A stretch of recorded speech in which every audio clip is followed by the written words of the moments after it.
Hi, friends. I'm back to read this story, and it is titled The Selfish Giant. And I have my page covered because I don't want you to see.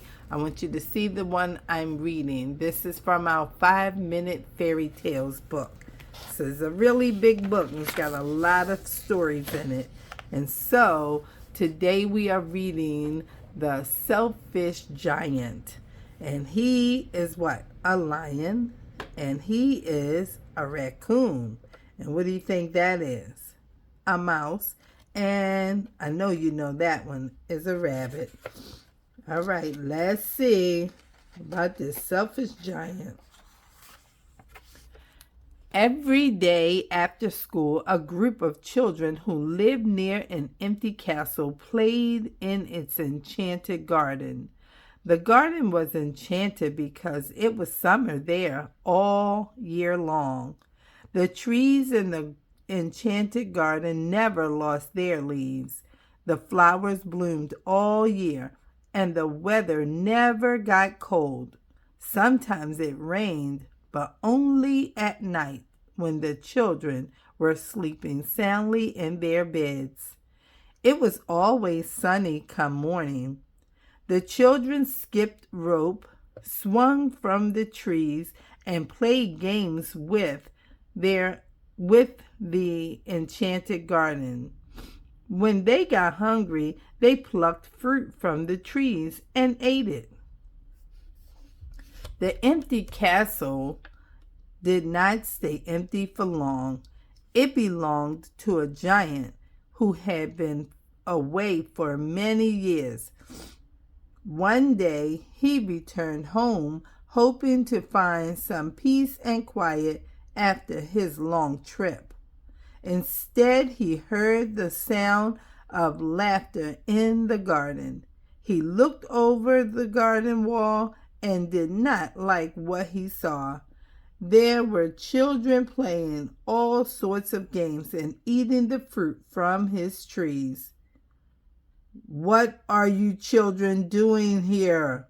the giant shouted. "This is my garden." He chased the children away.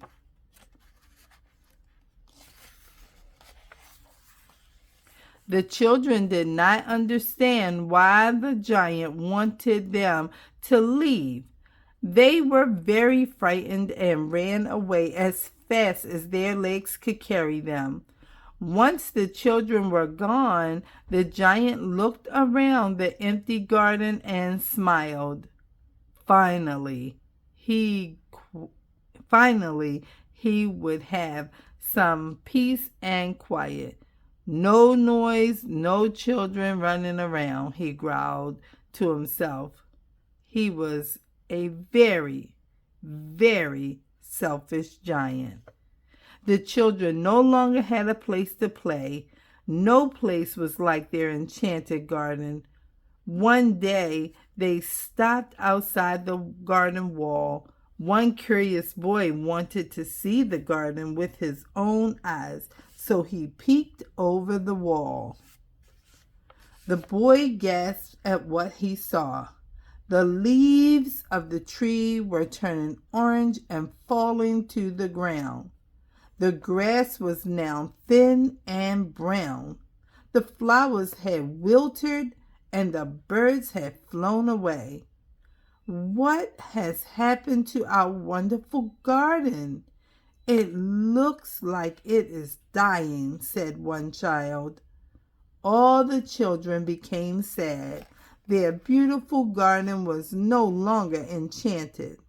Soon the garden became a cold and lonely place. One day a flower poked its head through the ground. The giant hoped it would grow.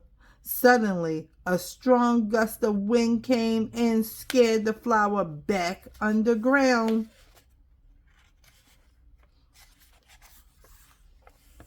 The giant sighed. He did not understand the changes in his garden. The other day, the garden was warm and full of life, but now it was dull and cold. At least now I have peace and quiet, the giant said, and I don't have to share any of my garden with anyone.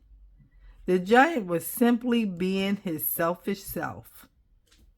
The passing months brought even more changes to the garden. Snow blanketed the ground, icicles hung from the walls of the castle, the cold winds ripped through the trees. Nobody would have played in the frozen garden even if the giant had wanted them to. The giant could not figure out why it was so cold inside the walls of his garden. He could see that it was no longer winter time, and the rest of the countryside was warm, not covered with snow. Something is not right, the giant said. He began to wish for his beautiful garden and for the children who had made it such a happy place. For the first time, the giant felt lonely. The sad children stopped outside the garden, wishing they could play there again. One day, a stone wiggled loose and fell out of the wall. The hole it left was big enough to crawl through. The children looked at each other excitedly and crawled through the secret passage one by one.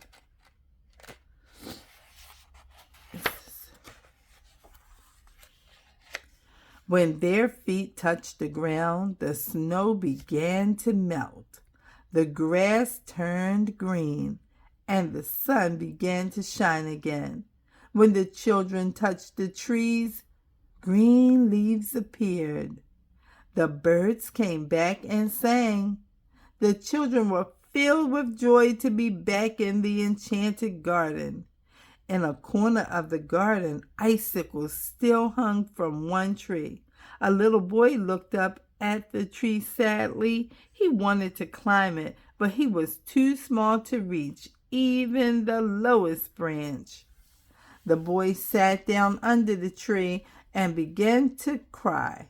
Suddenly, he felt a huge pair of hands gently lift him up and set him on a branch. Instantly, the icicles began to melt. Soon, tiny buds opened.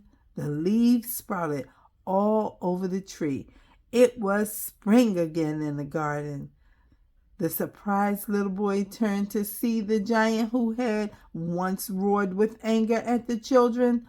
This time, the giant smiled and patted the little boy on the head.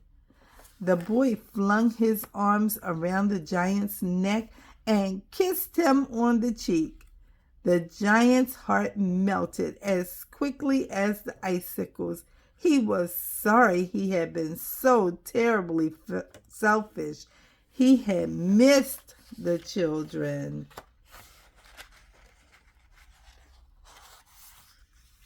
When the other children saw that they no longer had to fear the giant, they rushed over to him.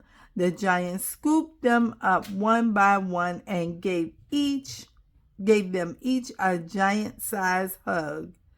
Does this mean that we may play in your enchanted garden? Asked one child. The giant now realized that the children brought the magic to his garden. From now on, this is your garden, the giant said. You may come here to play whenever you wish. And that's the end of the story called The Selfish Giant. I hope you enjoyed that story, friends, and I hope that you will listen to it again. This was a fun story. I am liking the stories in this book, and I can't wait to read another story. It might not come from this book yet on the next time. it's probably going to be something different because I don't want to keep reading all of them yet. I want to read some and then read something else and then come back to this one. But you can go back and listen to it all the times that you want. And I will be back again on Sunday. When we get here, it will be a Bible story. So until then, I want you to be good and I want you to be kind. And I will see you the next time. And don't forget to listen to these stories. Go back and listen to something else that you liked or maybe that you missed. And I will see you on Sunday for our next Bible story. Be good, friends. Bye-bye.